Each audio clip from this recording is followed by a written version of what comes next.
You know that feeling when you're trying to build wealth and it just feels like this constant uphill battle? It's exhausting. Well, what if I told you there's a point, a specific number, where that feeling just changes, where the struggle starts to fade and your money begins to do the heavy lifting for you? Today, we're going to find that exact point where building wealth starts to feel, well, automatic. So, what is that magic number? When do you finally stop feeling like you're just treading water? At what point does the anxiety ease up and you feel like you're actually truly getting ahead? That's the big question we're diving into right now. I think this quote just nails it for most of us, right? In the beginning, every single dollar you save feels like a monumental effort. You look at your investments and they barely seem to budge. It's so easy to get discouraged and feel like you're going absolutely nowhere. And honestly, this is the phase where so many people just throw in the towel. But here's the thing, that uphill battle, it's a totally necessary first step. This is where you build the financial habits, the discipline, the financial muscles, if you will, that you're going to rely on for the entire journey. This is where the real work gets done. When you're under about $50,000 in net worth, you're pretty much in what we could call the survival stage. Almost all of your financial energy is just focused on paying the bills, getting rid of debt, basically just staying afloat. Any savings you have are super vulnerable. One bad car repair or medical bill can set you back for months. The goal here isn't really growth, it's just about finding some solid ground. But then, somewhere between $50,000 and $100,000, something really cool starts to happen. For the first time, you can actually see your money making money. It's called compounding, and while it might only be a few $1,000s a year at first, it is a huge psychological win. You've officially created a second, silent income source that's working for you around the clock, even when you're sleeping. And once that silent income source shows up, the whole game changes. That heavy rock you were pushing uphill, suddenly it starts to roll on its own. It picks up speed. This is the phase where all your hard work finally starts to pay off in a big way. $100,000. Write that number down. This is the first major turning point. It's the milestone where your wealth starts growing faster than your own personal effort can push it, and it's not magic, it's just math. Let's break this down.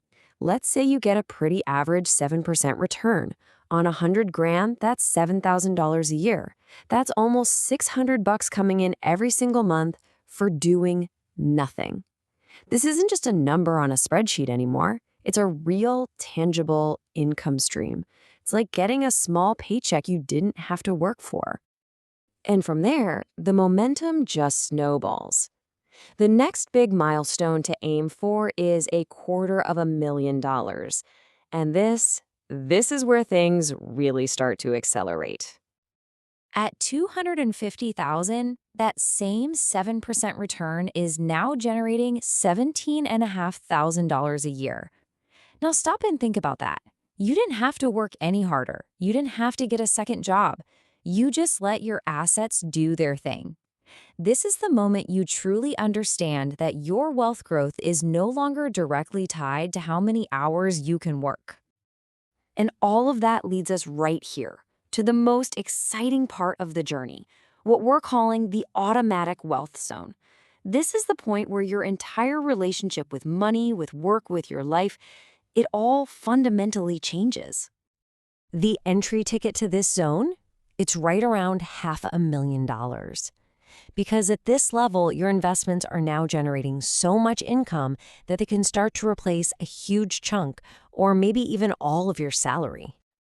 Just think about how powerful this is. At $500,000, a 7% return gives you $35,000 a year.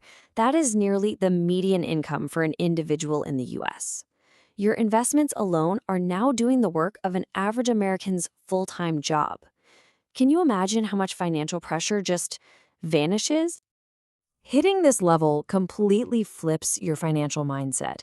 You go from constantly asking, how can I hustle more? How can I save an extra $100 from my paycheck? To asking a totally different question. How do I protect and grow this thing I've built? You shift from a mindset of frantic accumulation to one of smart preservation. Okay, so we know the milestones. But how in the world do you actually get there? Well, it's not a secret, and it's definitely not magic. It's a simple framework. It really just boils down to three core principles that power the whole engine. Okay, first, you've got to earn. The goal is to create a gap as wide as possible between what you make and what you spend. That gap is your fuel. Second, you save. And the key here is consistency. It's way more important than being perfect. Just keep at it. And third, you invest.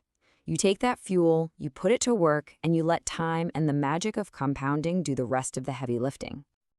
Now, it's really important we're clear about what invest means here. This idea of automatic wealth doesn't come from just any old asset, like the equity you have in your house.